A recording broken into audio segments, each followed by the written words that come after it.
오늘 미국 3대 지수 나스닥은 마이너스 0.1, 나머지 두 개는 올랐는데요. 이게 뭐 장이 그렇게 힘이 없습니다. 어제 유럽장도 그랬고 밀리지 않고 그냥 눈치 보기가 열심인 것 같고, 특이한 건 이제 중국장이 좀 요새 세게 어제 좀 움직였다는 거.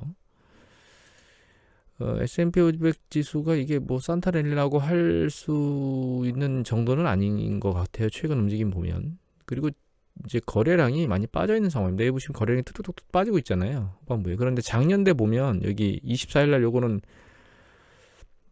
요때가 24일이거든요. 24일 이후에 이렇게 쭉 연 후반으로 가면서 말일까지 쭉 거래량이 붙으면서 올라갔거든요. 지금은 거래량이 떨어지고 있어서 지금 눈치 보이고 열심히 해대고 있는 상황입니다. 이게 산타랠리라고 하기에는 좀 난망한, 뭐 거시기하다, 이게 표현이 맞는지 모르겠는데 제가 서울 사람이라 좀 뭐 산타랠리라고 하기엔 거시기한 그런 흐름을 보이고 있습니다. 연초에도 이런 흐름은 계속될 것 같아요. 제 생각에는. 이 경제 지표들 종합적으로 나온 걸 쭉 대충만 훑어보면 우리나라 집값 때문에 난리인데 미국도 난리인데, 보면 이게 주택 지수거든요. 이 파란 거는 실질 인플레이션 적용한 거고, 이게 명목이거든요. 상당히 많이 올랐죠. 글로벌 금융위기 이후에 조정받은 뒤에 상당히 많이 올랐습니다. 소비자 심리지수가 좀 올랐고, 가솔린 값이, 기름값 계속 올라가고 있습니다. 지금 다시 내려왔다가. 이거 제조업 부분 PMI 지수들, PMI라고, 그러니까 제조업 부분 서베이 쪽이거든요. 보면 아직도 PMI 지수가 상단에 내려왔다가 다시 추세적으로 올라가고 있고, 그래서 제조업 쪽 뭐 그렇게 괜찮다 이렇게 보시면 될 것 같고, 그 다음에 주택가격 지수가 여기 보시면 잠정 판매가 지금 계속 올라가고 있죠. 이게 사실은 주택 매매에 약간 선행지수 역할을 하게 되거든요. 잠정 판매가. 그리고 주택가격 케이스 실러 지수 전년 동기 대비 증감률이 좀 추세 강도가 내려오다가 그 내려오는 강도가 지금 멈추고 있어요. 하락 그 폭이. 그러니까 이게 주택가격이 상승하는 패턴이 이렇게 빠른 속도로 올라가다가 약간 둔화되는 것 같긴 한데 아직 추세적으로 계속 올라오고 있다는 뜻입니다. 이게. 미국 경제가 지금 크게 뭐 흠잡을 곳이 있는 곳은 없습니다. 오미크론이 또 난리를 치고 있긴 한데 주식시장이 눈치 보기를 열심히 해대고 아래로 짓눌리지는 않고 있잖아요. 그러니까 이게 오미크론이 변동성만 야기할 뿐이다. 현재로서는 상승 강도를 늘리지는 못하게 만들고 있고, 그렇다고 내려간다고 해서 뭐 큰 폭으로 내려가게 만드는 것도 아니고, 이 시장의 불안정성만 많이 만들고 있다, 이렇게 보여지고요. 그리고 여기 보시면 이게 44만 명을 넘었다는 얘기가 나왔습니다. 연합뉴스 기사고 12월 30일자인데, 이게 근데 연휴를 쉬고 이래가지고 한꺼번에 몰려서 늘었을 수도 있다는 보도들이 나오고 있긴 한데, 이게 인도를 넘어서서 얘기를 하고 있잖아요. 근데 인도가 인구가 여기 보면 한 14억 정도 되거든요. 미국 인구가 3억 3천 정도 됩니다. 그러니까 4배가 좀 넘죠. 4배가 좀 넘는데 그 수치를 넘어갔다는 얘기. 그리고 인도 같은 경우는 사실 예전에 한참 고점을 칠 때는 백신이나 이런 것들을 제대로 잘 못 맞고, 그다음에 인도는 이렇게 그 개인 방역 위생이나 이런 것들이 그렇게 녹록치 않았었잖아요. 그런 상황에서 나왔던 수치를 뛰어넘었다는 뉴스 보도가 나온 걸 보면 이 오미크론의 그 확산 속도가 굉장히 빠르다는 거. 그다음에 미국이 백신 2차 투여율이 한 60% 조금 넘잖아요. 그러니까 백신 투여를 완전히 안 한 상태에서 얼마나 빠른 속도로 확산할 수 있는가, 이런 거를 완전히 그러니까 노골적으로 보여주는, 예, 그런 수치가 아닌가, 그렇게 생각이 됩니다. 요거는 월도미터 데이터인데 이거 말고 다른 쪽 뒤에서 보여드릴게요. 이거 보면 이제 미국, 이걸 먼저 볼까요? 여기 보시면 이게 이제 미국의 여기 오미크론 확진자 수 이거 입원자 수입니다. 입원자 수 늘어나는 데이터들이거든요. 엄청나게 빠른 속도로 지금 입원자 수가 늘어나고 있죠. 사망자 수도 늘어나고 있어요. 그리고 이거 보면 이거는 이제 죽은 100명당 사망자 수, 100만 명당 사망자 수를 표시하는데, 여기 보면 미국 지수 계속 올라가고 있죠, 지금. 결과적으로는 이게 그 백신 안 맞고 확진자 수가 늘어나고 그게 입원자 수를 늘리니까 결과적으로 거기서 그 기저질환자나 고령자들 이런 사람들이 사망자 수가 늘어나고 있습니다. 나를 위해서 백신을 안 맞을 수도 있는 거는 자유인데 그게 타인한테 전파돼서 타인이 사망하거나 입원하는 거, 그 다음에 후유증이 남는 건 참 슬픈 일인 것 같습니다.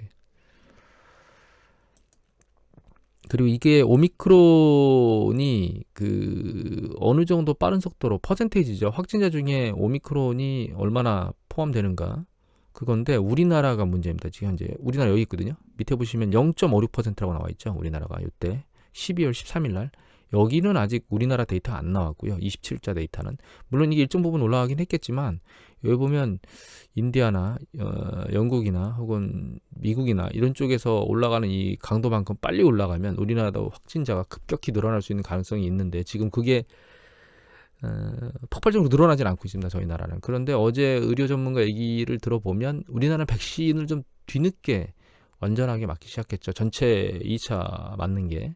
이게 속도가 늦은 부분이 오미크론에서 상대적으로 항체를 가지고 중화항체를 가지고 대항할 수 있는 여력이 다른 국가들보다 낮다. 서구 선진국 좀 빨리 맞은 데보다 낮다. 뭐 이런 그 해석을 하고 있거든요.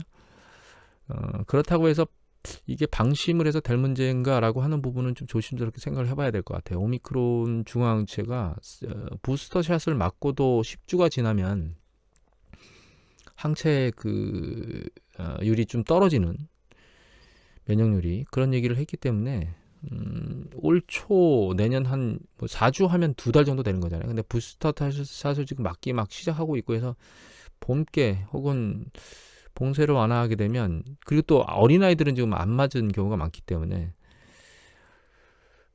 정부 정책에 따라서 또 확 늘어났다가 또 봉쇄 거리두기를 또 강화하면 줄어들다 이걸 반복할 것 같습니다. 제가 보기에는. 그리고 여기 이 기사가 훨씬 이 기사를 볼까요? 동아일보 기사고요. 12월 30일자 기사입니다. 이 기사를 올린 분은 유재동 특파원께서 올리셨는데 여기 보시면 오미크론 확진되니까 확진자는 뭐 집에서 뭐 10일이 아니고 5일만 있어라 뭐 이렇게 한다 하더라도 결과적으로는 이게 전파 속도가 빠르니까 출근하지 않는 사람들이 늘어나겠죠. 그래서 여기 뭐 경찰이나 소방서의 결근율이 2배가 넘고 그 다음에 지하철, 버스, 여객선도 파행 운행을 하고 있고 접종률이 낮은 어린이 신규각진이 급증하고 있고 영국의 런던 지하철 일부는 노선을 폐쇄하고 있고 이게 지금 그 공공 시스템 쪽에 문제가 야기되는 거죠. 이게 거리두기를 왜 하느냐? 저는 제일 안타까운 게 사실 자영업자분들인 것 같아요. 가장 큰 피해고. 그래서 정부에서 전적으로 그런 부분들은 도와주는 게 답이 아닌가 이런 생각들을 하고 있습니다. 뭐 시기, 뭐 선거 전에 주는, 선거 후에 주는 이런 문제를 좀 따질 때가 아닌 것 같아요. 그리고 접종률이 낮은 어린이 신규 확진이 급증하고 있어서 이 부분도 참 문제 중에 하나인 것 같습니다. 긍정적인 이슈도 나와 있습니다. 이게 12월 30일 날 아시아경제에서 나예은 기자께서 올리신 보도인데 진짜 이렇다면 좋은 거죠. 감기를 앓고 나면 코로나19 면역이 생기는 사람이 있다라고. 이게 지금 요 백혈구 항원 보유자는 교차 반응이 아주 강력하다. 그러니까 이게 결과적으로는 이 내용이 완전히 확인돼서 전체적으로 전파되고 있는 건지 아닌지에 대해서는 사실 왈가왈부할 논점보다는 점점 코로나 바이러스가 감기 형태로 전환되고 있다라고 하는 느낌을 저는 그냥 받았거든요. 그러니까 요번 오미크론 사태가 휩쓸고 지나고 나면 코로나 사태가 이제 잠잠해지지 않을까. 예전에 그런 기사를 읽은 적이 있습니다. 그 바이러스 자체도 결과적으로는 자기의 생존 능력을 강화하기 위해서 전파력을 늘리고 그 자기가 감염시킨 사람 자체가 사망하게 되면 추가 전파가 어렵잖아요. 그래서 전파는 강해지고 증세는 약화되는. 그 다음에 예전에 스페인 독감 같은 경우도 2년 정도 지나서 자연 소멸했다는 보도도 제가 들은 적이 있거든요. 그래서 지금 저희가 2020년도 난리치고 2021년 2년 차 정도 되고 있잖아요. 그런 과정으로 가고 있는 거 아닌가라는 생각을 언뜻 하게 됩니다. 이 정도 보고요. 그 다음에 오늘 이 메타버스 우리 국내 시장에 상장돼 있었거든요. 국내 메타가 뭐 한 4-5개 정도 되는데 이게 뭐 타이거 메타도 있고 그 다음에 KB스타 메타버스 난리인데 이런 것들이 있는데 이 국내 메타버스는 보면 이 국내 주식들로 다 세 개 다 보면 이렇게 ETF 보면 내부의 것들이 다 국내 ETF 그리고 주로 이제 게임 산업이나 뭐 네이버나 이런 쪽 주로 이제 게임이나 엔터테인먼트가 일부 들어가 있기도 하고 혹은 뭐 LG 이노텍이나 LG 전자처럼 이것도 약간 들어가 있는 것들이 있긴 한데 글로벌 메타 버스에 투자하는 게 상장됐거든요. 그래서 이게 타이거 글로벌 메타버스하고 4개 정도 되는데 제가 뒤져보니까 2개 정도가 쓸만한 것 같아요. 코덱스 미국 메타버스 나스닥 액티브하고 두 번째 타이거 글로벌 메타버스 액티브 2가지가 있는데 이 2개의 그 안에 편입된 주식들을 보면 이거는 그 타이거 ETF.com에 있는 그 자기 메타버스 안에 있는 내용이거든요. 거기에 이제 편입된 주식들을 보면 여기 주식 나옵니다. 여기 보면 뭐 엔비디아, 마이크로소프트, 유니티 이건 이제 소프트웨어예요. 메타버스 소프트, 로블록스하고 유니티가 유명하죠. 요거 2개. 그다음에 뭐 퀄컴도 들어가 있고 타이거 쪽은 특이한 게 여기 보시면 이렇게 미국 소니 그 다음에 여기 보시면 이거 어딘지 모르겠는데 이거 여기 숫자가 이걸로 돼 있는 거 보면 이게 미국 나스닥에 상장되어 있는 주식이 아닙니다. 다른 국가에 상장되어 있는 주식이거든요. 그래서 그 전 세계 여기 보면 우리나라 국내 하이브 들어가 있죠.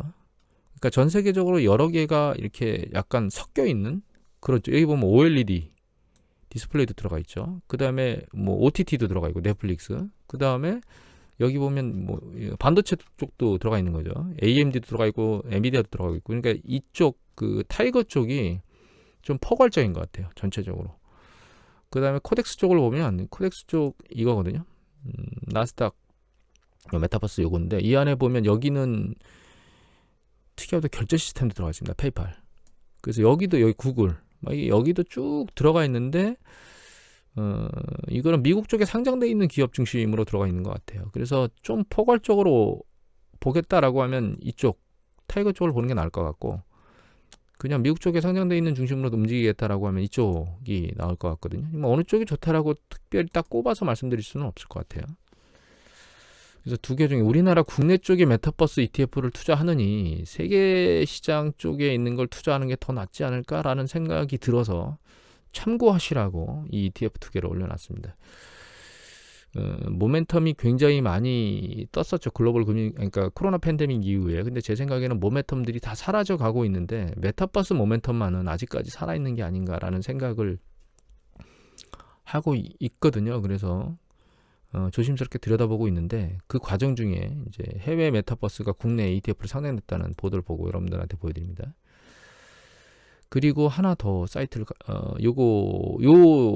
저기 동영상 한번 봐주세요. 이거 어떻게 찾으시면 되냐면 제가 찾은 건 이거 그 뉴스공장 한문도 이렇게 찾았던 것 같아요.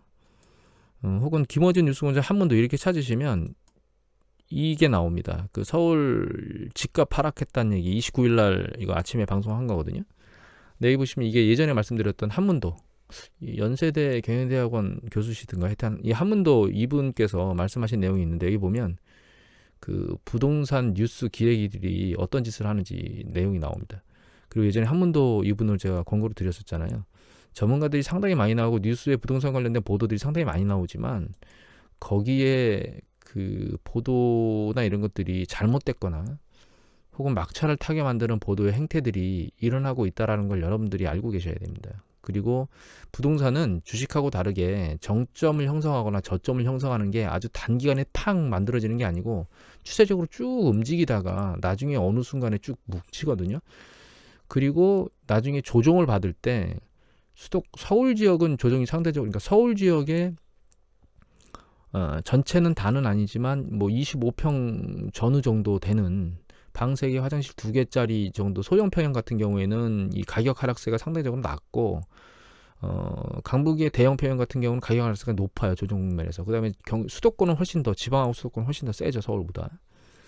그런 걸로 놓고 보면 지금 뉴스 보도 쭉 나온 거 보면 사실 1년 전에 산 거나 지금 그 들고 있는 거나 별반 차이가 없어요. 왜냐면 가격이 내려왔기 때문에 그런 상황을 보이는 케이스도 다반사인데다가 문제는 지금은 팔려고 해도 매매가 잘 안 되고 있다는 보도들이 막 올라오고 있거든요. 왜냐면 하락 국면에 들어갔다고 인지하기 때문에 부동산을 안 사는 거죠. 그러면 결과적으로 올해 한 해 동안은 잘못해서 막차 타고 그걸 팔지는 못하는 상황 하에서 금리가 올라가면 금리를 부담해야 되는 상황으로 들어가는 그런 패턴의 사람들이 있다는 거예요.